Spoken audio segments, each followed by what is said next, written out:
Dari informasi baru bagi pensiunan yang membuat para pensiunan semakin sejahtera dan semakin tajir. Berikut beberapa kebijakan pemerintah terkait dengan pencairan bagi pensiunan mulai dari bulan Mei nanti hingga Juni, serta pencairan pesangon pensiun dan perubahan dari sistem penggajian pensiun yang akan segera berubah ke depannya. Sederet informasi ini kita sampaikan pada hari ini di Jumat 25 April 2025. Kita masuk di informasi pertama yang mana ini pasti sangat dinanti-nantikan oleh para pensiunan terkait dengan pesangon fully funded yang akan dicairkan. Kapan mulai diberlakukan aturannya?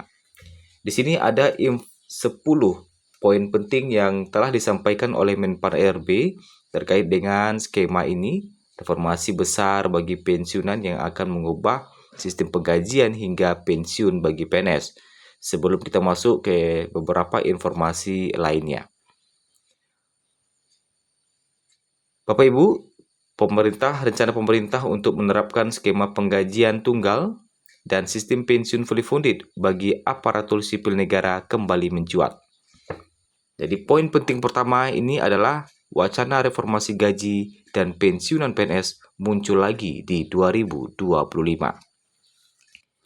Kedua skema ini bahkan telah dicantumkan dalam kerangka ekonomi makro dan pokok-pokok kebijakan fiskal KMPPKF 2025 yang menunjukkan adanya komitmen untuk melaksanakan reformasi manajemen ASN secara menyeluruh. Poin kedua adalah Menpan RB masih tahap penyusunan dan pembahasan. Menteri Pan RB Rini Widiantini menyatakan bahwa saat ini pemerintah masih dalam tahap penyusunan rancangan peraturan pemerintah RPP manajemen ASN. Di dalam RPP itulah nantinya akan diatur lebih lanjut mengenai penerapan single salary dan sistem pensiun fully funded. Sekarang kan masih menyelesaikan RPP manajemen ASN. Setelah itu selesai, baru ada beberapa pengaturan terkait di dalamnya, ujar Rini di Komplek DPR RI, Jakarta, Selasa 22 April 2025. Yang ketiga, skema single salary adalah satu komponen gaji yang lebih transparan. Menurut penjelasan dari Badan Kepegawaian Negara atau BKN, single salary adalah sistem penggajian baru di mana PNS hanya menerima satu jenis penghasilan yang merupakan gabungan dari beberapa atau dari berbagai komponen sebelumnya, yaitu gaji pokok, tunjangan kinerja, tunjangan kemahalan. Dengan sistem ini, pemerintah berharap dapat menciptakan transparansi, efisiensi, dan keadilan dalam sistem penggajian ASN. Keempat adalah fully funded pensiun. Adalah pensiun patungan antara PNS dan pemerintah. Berbeda dengan sistem pensiun PSU-GO yang selama ini diterapkan. Sistem pensiun fully funded akan mengandalkan iuran dari take home pay, THP, PNS, dan kontribusi dari pemerintah sebagai pemberi kerja. Skema ini bertujuan untuk memberikan jaminan pensiun yang lebih besar dan berkelanjutan. Bahkan disebut-sebut memungkinkan pensiunan PNS mengantongi dana hingga 1 miliar di masa pensiun, tergantung pada masa kerja dan gaji. Kelima, belum ada kepastian penerapan di tahun ini. Walaupun skema ini disebut dalam dokumen perencanaan fiskal 2025, Rini belum bisa memastikan apakah implementasinya akan dimulai tahun ini. Ia menekankan bahwa masih banyak hal yang perlu dibahas, terutama dari sisi teknis, hukum, dan fiskal. Konsepnya nanti masih perlu pembahasan, jadi saya belum bisa cerita dengan lengkap, jelas Rini. Keenam, jejak sejarah wacana ini dimulai dari 2022 dan 2023. Skema fully funded pertama kali muncul dalam pernyataan Menteri Keuangan Sri Mulyani pada tahun 2022 saat rapat dengan DPR. Kemudian Suharso Monoarfa selaku Menteri BPN atau Bappenas kala itu kembali mengangkat isu pada 2023 dalam rapat kerja dengan Komisi 11 DPR RI. Ini menunjukkan bahwa pemerintah sudah sejak lama memikirkan reformasi ini. Namun implementasinya masih memerlukan banyak protes lintas kementerian. Ketujuh, perubahan ini butuh kajian mendalam dan kesiapan sistem.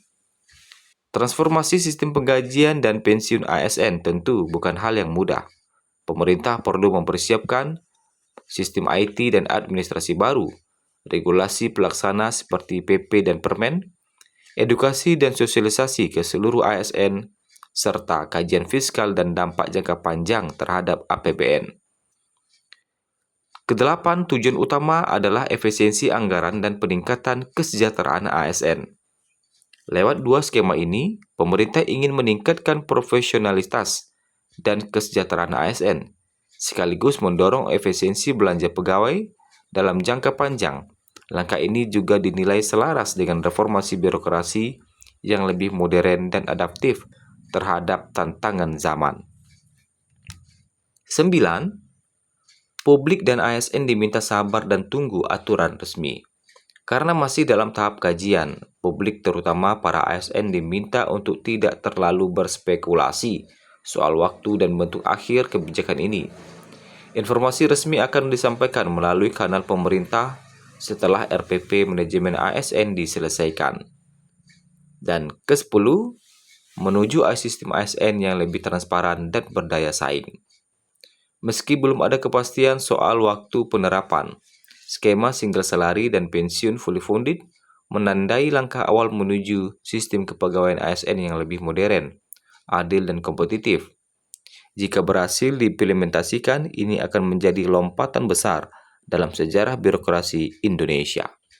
Nah, itu terkait dengan reformasi besar sistem single salary dan pensiun fully funded yang masih digodok oleh pemerintah. Kemudian informasi terkait dengan kenaikan gaji di tahun 2025 hingga saat ini pemerintah masih belum menerbitkan aturan terkait dengan kenaikan gaji sehingga para pensiunan masih menggunakan PP nomor 8 tahun 2024 ya. Nah, yang mana telah mengalami kenaikan sebesar 12%. Sementara untuk kenaikan pencairan gaji ke-13 itu nanti akan direncanakan cair pada bulan Juni 2025 mendatang, yang mana besarannya akan sesuai dengan gaji penghasilan di bulan Mei 2025.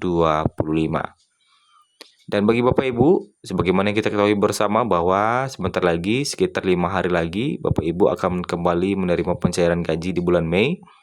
Bagi yang belum melakukan autentikasi, silakan lakukan autentikasi sesuai dengan jadwal agar tidak mengalami keterlambatan pencairan gaji di bulan Mei mendatang. Itulah informasi dari kami di Jumat 25 April 2025.